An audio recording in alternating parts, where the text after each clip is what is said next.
Honorable Moustapha Baba Guirassy, depuis hier, le peuple s'inquiète par rapport à ce qui s'est passé. Aujourd'hui, maintenant, nous sommes au niveau de la mort pour la levée du corps. Par ma voix, donc le groupe, en tout cas Futur Média, présente ses condoléances. Dites-nous un peu, quel est le témoignage que vous avez? Sant sunu borom, donc rendre grâce à Allah. C'est lui qui donne la vie, c'est lui qui donne la mort. Et nous acceptons, nous nous soumettons à son décret. Samba, que nous venons de perdre, était un jeune frère à moi, un confident, un compagnon. On l'appelle chauffeur.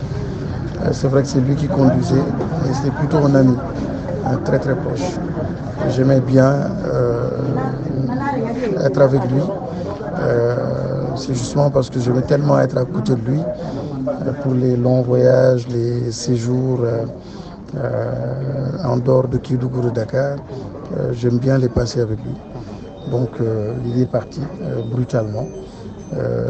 Nous acceptons et nous demandons à Allah, nous implorons sa miséricorde et qu'il l'accueille au paradis. Et nous demandons aussi à sa famille éplorée de l'endurance et davantage de soumission à Allah. Et prier aussi Dieu qu'il y ait moins d'accidents sur nos routes. Parce que de plus en plus ces routes-là sont fréquentées par de gros porteurs, de gros camions. Donc c'est des accidents souvent tragiques. Prier qu'on en ait de moins en moins et davantage de prudence aussi pour ceux-là qui font ces routes-là. Pour ma part, alhamdoulilah, le choc a été extrêmement violent, très très violent. Mais comment est venu l'accident? Je ne sais vraiment pas. On s'est retrouvé simplement avec une partie donc, du camion à l'intérieur de la cabine de notre 4x4. Donc le choc était très très violent. Nous étions coincés dans le véhicule pendant presque 30 minutes. Pour nous sortir de là, j'étais devant, à côté de lui. Dans la matinée ou dans la soirée? C'était dans la matinée. Dans la matinée, vers les coups, je crois, de 8h30, 9h. Malheureusement, nous avons eu aussi beaucoup de retard, et ça c'est le lieu peut-être de signaler, avant de voir une ambulance.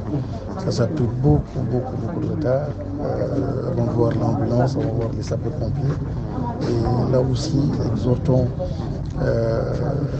l'administration sénégalaise pour qu'on pense justement à ces grandes routes qui sont très longues et très très distantes d'une ville à une autre. Donc beaucoup d'accidents et souvent quand on ne gère pas cette dimension logistique, on peut amener des problèmes au niveau de la santé. J'ai l'habitude de dire qu'en matière de santé, on ne meurt pas toujours des microbes ou des virus. On meurt très souvent, le pourcentage, je ne me souviens plus, mais beaucoup plus élevé que la mort par les virus ou les microbes, c'est généralement la logistique.